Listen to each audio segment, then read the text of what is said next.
is that the leaves towards the bottom, if you look right there, or if you look at the big plant right over here, the leaves are biggest towards the bottom and smallest towards the top.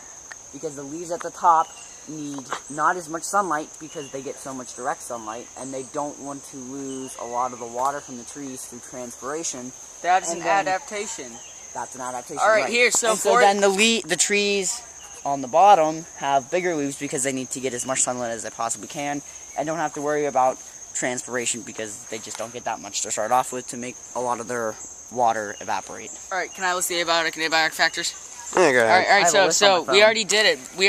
But we need to list the how they limit life. So first of all, like we just explained, these trees here, they are biotic, and the sunlight is abiotic factor, and how these trees are limiting life are they're not letting as much sunlight come down because of their top layers of leaves, and they're blocking the sunlight coming down. So therefore, there's not much sunlight on the ground where plants start off to grow from, or they can climb up trees, like this invasive plant right here, poison ivy, on this tree right here, that Josh is zooming in on, or zooming out of. But anyways, that's one way that these trees limit life. Let sunlight, they don't let as much sunlight down, and plants can't grow because of the limited amount of sunlight. Another way are there are ants, and the ants go for insects and leaves, and they can eat plants and animals, therefore limiting life, such as this ant right here that you might be able to see. There he is. There's this ant right here. Hello, you.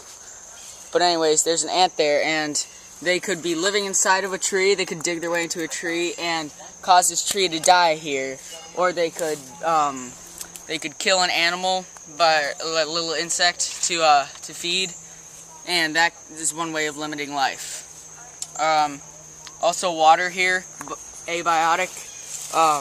There's not much of it. There was some the day before, but there's only a little itty bitty section of water here, and a little bit of water that could limit life if there are any other animals here that are not itty bitty insects, like such as a deer or a fox or a coyote. This could limit it. The amount of water could limit the biotic factors because there's not much water. That could also limit the amount of trees because trees need water. Everything needs water to survive. Anything alive needs water to survive. That's another way. Oh, hello there. It's me again. Here with our fantastic ecology project with Carter, Josh, and Chris. I'm your host today, Carter Vance. Applause! Chris, start clapping. Thank you. Alright, I'll get on with the show. Massive audience, thank you very much. But anyways, there is another way on how biotic factors, such as humans, can limit life here. Now, if you will follow me on this trail here, you will see that humans are, they are not noticing what they step on as they walk through a trail. Stomp, stepping on plants.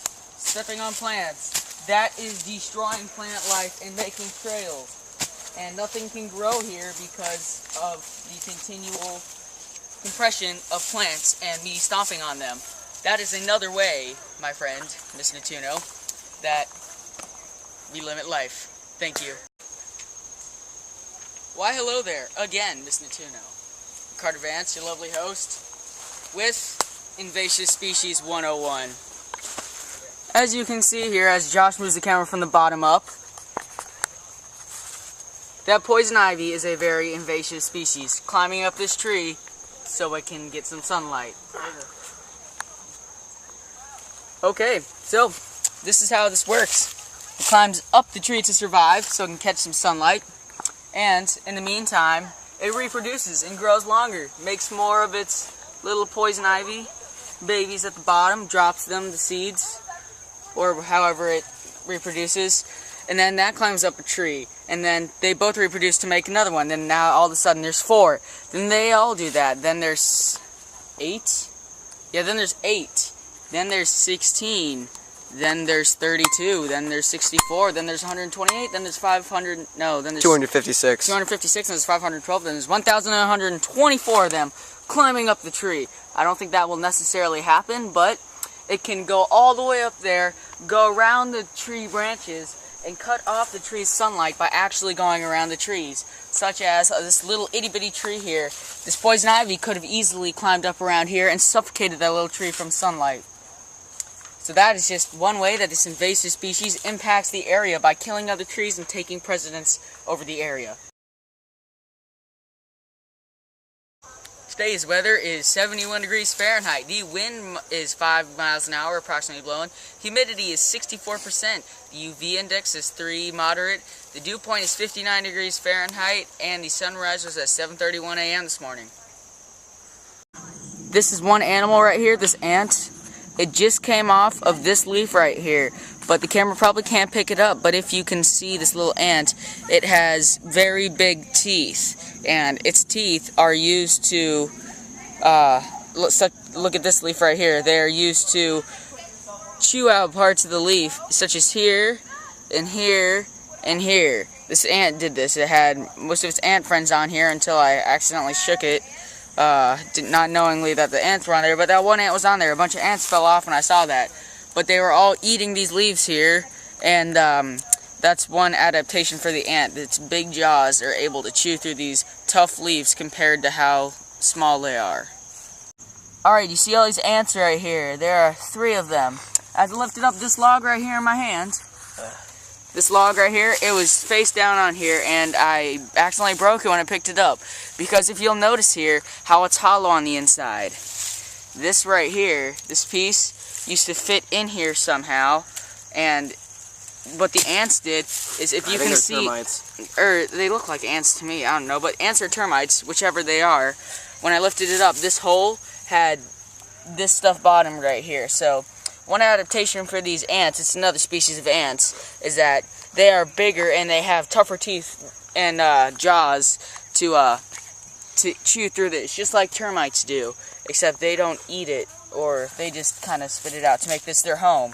I don't know if they eat it or not, but that just kind of looks like it. But yes, that is an ant, and there are about 100 of them living in this hollow tube right here. So that is one adaptation, their big teeth and their want for wood to make new homes, such as easily malleable and chewable decomposed wood, or rotting wood.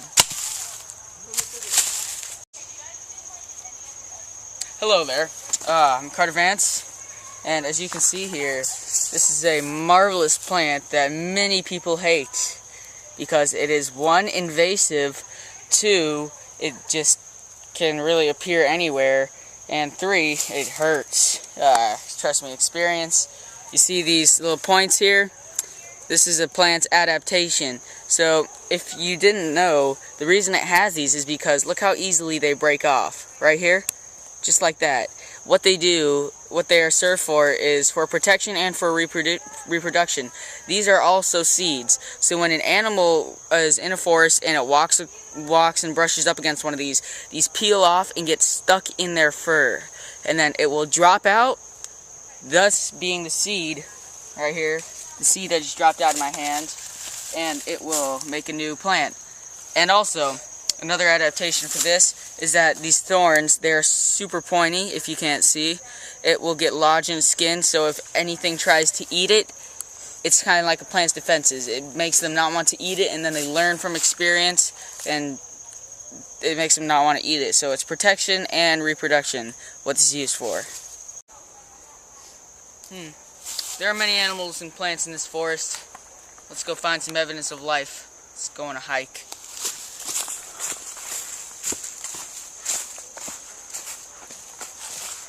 Bingo! Do you see this right here? This is a spider web, thus evidence of life.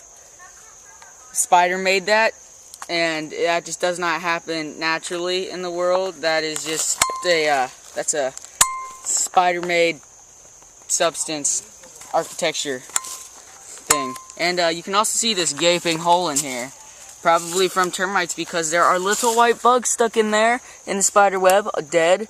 Maybe that was from termites. This could be a major impact on the environment, because this tree could die potentially from being hollowed out. Evidence of life there. And also, do you see this right here? look at this. Right here. Footprints. Or when it's wet, at least. But that is some evidence of life because that's not naturally occurring.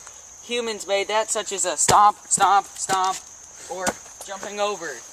Also, do you see how the top of this moss is all kicked off? I accidentally kicked that when I jumped over. But that is some evidence of life there.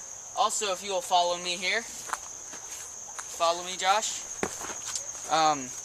You can totally see that in here there's holes in here, holes here, and there were ants crawling all over this tree. But if there weren't ants, such as in this leaf here, there are no ants, I presume that there were animals here actually chewing on the leaf for food. That is not naturally occurring. Also, if you'll follow me this way.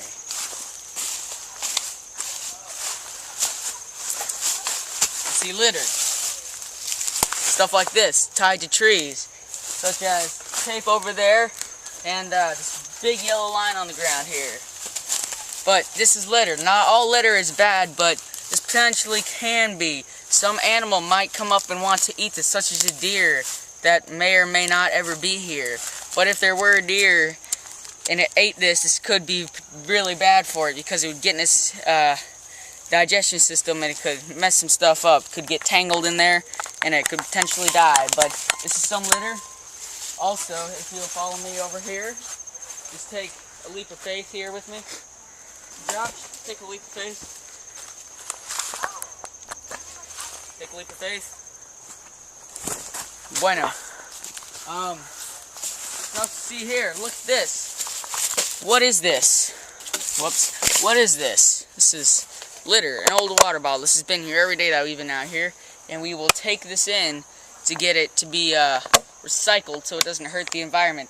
This is litter, and this maybe can be bad. It won't decompose, and it'll just take up room in the soil, thus leaving less room for other soil to be there so plants can grow. So potentially harmful. It could decompose in about 1,000 years, and it could make more nutrients to the soil. So that could be one. And then also, just two more. Let's see, this looks like man carved this out here. Do you see how flat this was? This is probably to something here. It's just been decomposing here for a long, long time. But this is a block of wood that was man-made. So, man-made, keyword there. It's the non-natural, so evidence of life. And then last one. Just right here. Now, I don't know why I didn't get this before. But, do you see down this beautiful river here, how it's been ruined by, one, lack of water, and two, look at all the litter. You see a bottle there, piece of paper in there, there's a cinder block right in there, and then if you'll give me the camera just for 1 second, Josh, here you can see that there is a chair that's been decomposing right there. I don't know if it's necessarily been decomposing, but it's been rotting. The plastic has been chewed out, looks like it's been rusting, the metal has been, and it's just been like disintegrating for a while. So there's also tape such as that, man-made, and that's our evidence of life. Thanks for joining me. After conducting a highly dangerous observation, we have come to conclude that there are 12 abiotic items, and we will list those right now. Abiotic factors in this area here are, just keep twirling around while I say it, just so they can see. Go slower though, so they can see. Is water, soil, caution tape, plastic bags, Coke can, wind, sunlight, temperature, paper. We put paper in even though it comes from trees because it's been so highly processed and bleached that it wasn't really, I mean it was alive, but like it's not live now. It's been so processed and added with other chemicals. We also have a chair, rocks, and plastic bottles, and a metal fence back there. And those are our abiotic factors.